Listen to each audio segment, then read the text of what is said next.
Olá pessoal! No vídeo de hoje eu vou falar sobre as dúvidas de uma seguidora a respeito da reserva de emergência. Ela veio fazer várias perguntas. Uma delas se era mesmo aquele valor todo que ela tem que separar para montar a dela. Antes de tudo, vou fazer um pedido. Se inscreva no canal, ative o sininho, compartilhe e deixe seu comentário e indique para seus amigos esse canal, porque muitos deles precisam ter mais habilidade em relação ao mundo financeiro. Bom, eu vou esclarecer para quem é novo aqui no canal. O que é reserva de emergência? A reserva de emergência é um valor separado que você tem que ter, ou em conta, poupança, ou em algum valor em casa, em algum investimento, em caso de algum problema ou imprevisto que venha a acontecer em sua vida, como roubo ou quebra do carro, desemprego, doença na família ou de algum animalzinho de estimação, divórcio, obras inesperadas, defeitos em eletrodomésticos ou eletroeletrônicos, declaração de impostos de renda errada e até mesmo uma crise mundial. Então a pessoa tem aquele valor reservado para poder utilizar nesses casos. Desses imprevistos ou dessas emergências eu tive várias delas, mas só o divórcio mesmo, que eu ainda sou casada, eu não tive, mas dessas todas eu passei. Teve uma crise mundial, uma quebra, só não lembro ao certo qual ano que foi. Eu me lembro bem, eu fiquei desempregada, mas eu ainda estava na casa dos meus pais e nem em sonho eu pensava que seria uma reserva de emergência para que ela servia. Doença. Comprar remédios caríssimos, eu já passei por isso. Quebra de automóvel, também já passei. Eu já fiquei na mão no shopping com um carro que não queria ligar de jeito nenhum. Obras de última hora. Isso eu já contei aqui no canal, que eu quase me dei mal e a reserva de emergência me salvou. Então, com a reserva de emergência, eu pude pagar a mão de obra que eu tive que trazer de outra cidade, porque na região dos lagos, onde eu tenho casa de praia, a mão de obra está muito escassa. Então eu tive que levar a mão de obra para lá. Consegui pagar tanto a mão de obra quanto o material todo dela com a reserva de emergência. Ah, e eu consegui pagar tudo e ainda tive um desconto na compra do material, porque eu comprei material no Pix. Então, à vista ou no Pix, naquela loja de materiais de construção, tinha desconto. Foi a minha salvação.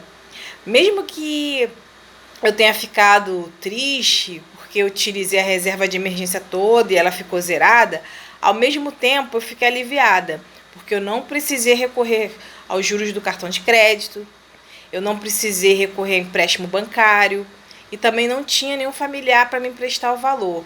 Então a reserva de emergência foi minha salvação.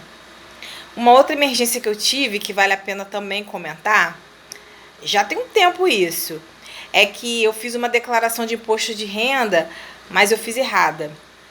Então, o que a Receita Federal fez? Ela bloqueou todos os meus cartões de crédito e débito.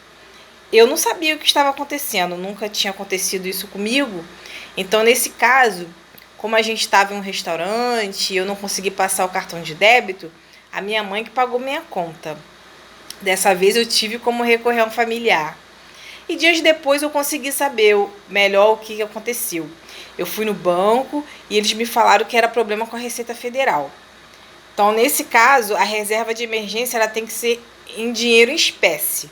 Tem que ser um dinheiro físico, não pode deixar na conta poupança, nem investimento como CDB, LCI, RDB. Tem que ser dinheiro espécie, notas.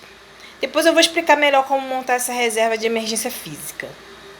Aí você vai me perguntar, mas Ana, quem precisa de uma reserva de emergência? A resposta é: todos precisam ter uma reserva de emergência.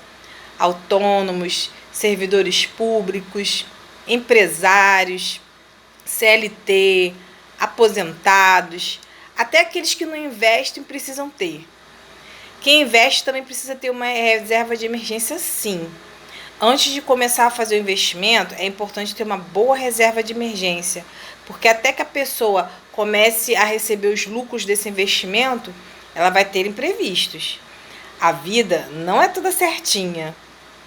Então, ela vai ter que tirar o recurso do investimento quando tiver uma emergência. Foi o que aconteceu comigo. Eu estava fazendo a reserva de emergência e, em paralelo, eu estava investindo em RDB, que é a caixinha de um banco digital. Precisei utilizar a reserva de emergência, que não foi suficiente, e também tive que utilizar do investimento. Agora, estou sem investimento e ainda tenho que fazer a minha reserva de emergência. Mas não tem problema. O importante é ter a reserva de emergência montada antes de ter um investimento. Aí vem outra dúvida da seguidora. Como montar a minha reserva de emergência? Ela varia com cada tipo de profissional. Então, se o profissional for autônomo, ele vai montar uma reserva entre 12 e 24 meses dos gastos fixos. Se for servidor público ou CLT, 6 meses desses gastos fixos. Isso porque o autônomo, em um mês, ele tem um lucro grandão. Recebe um valor enorme do trabalho dele.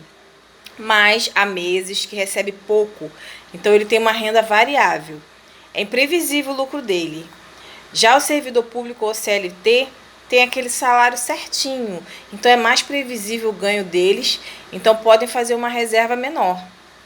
Empresários também têm que fazer uma reserva robusta, entre 12 e 24 meses, porque podem acontecer imprevistos no negócio, então a reserva de emergência vai ser o dinheiro que ele vai investir do próprio bolso, sem recorrer a banco, sem recorrer a financeiras.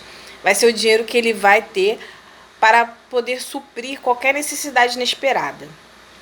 Depois, é importante saber quais são os gastos fixos que a pessoa tem por mês.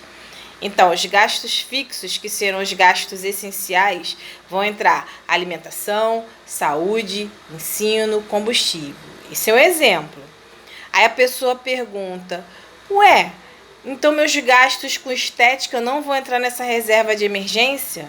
Não, não vão entrar. Nessa etapa de emergência, a pessoa precisa focar nos gastos essenciais. Então, vamos citar o exemplo de uma reserva de emergência de um servidor público com salário de R$ 3.500 mensais. Os gastos mensais com saúde, alimentação e combustível, ou seja, os gastos fixos dele, são em torno de R$ 2.000. Portanto, a reserva de emergência dele será de 6 meses pelo perfil dele. Então, o valor que ele terá que investir para ter a reserva de emergência dele é R$ 12.000. Aí você vai falar, nossa, mas é um valor muito alto. Como eu vou me motivar para montar ou refazer minha reserva de emergência? No meu caso, refazendo minha reserva de emergência, porque eu fiquei zerada, eu utilizei uma emergência, então eu vou precisar refazê-la. Então, eu vou começar com a reserva de emergência inicial. A reserva de emergência inicial tem um valor entre R$ 1.000 e R$ 3.000. Com esse valor, você já cobre alguns tipos de emergência. Ah, aconteceu alguma emergência que eu preciso comprar medicação. Ou então, caramba, aconteceu uma emergência que eu preciso consertar o carro. Ou então, aconteceu uma emergência que minha máquina de lavar quebrou. Então, tem que focar primeiro na reserva de emergência inicial. Em seguida, partir para a intermediária. A intermediária ela começa entre R$ 3.500 e vai até R$ 8.000.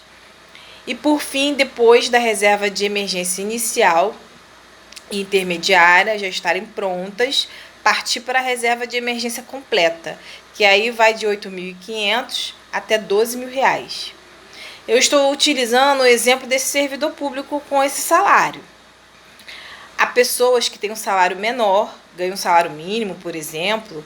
Há pessoas que ganham muito mais. E há pessoas que são autônomas. Então, a reserva de emergência é mais longa, entre 12 a 24 meses. Então, tudo vai depender do perfil do profissional. Uma dúvida muito recorrente é onde deixar essa reserva de emergência.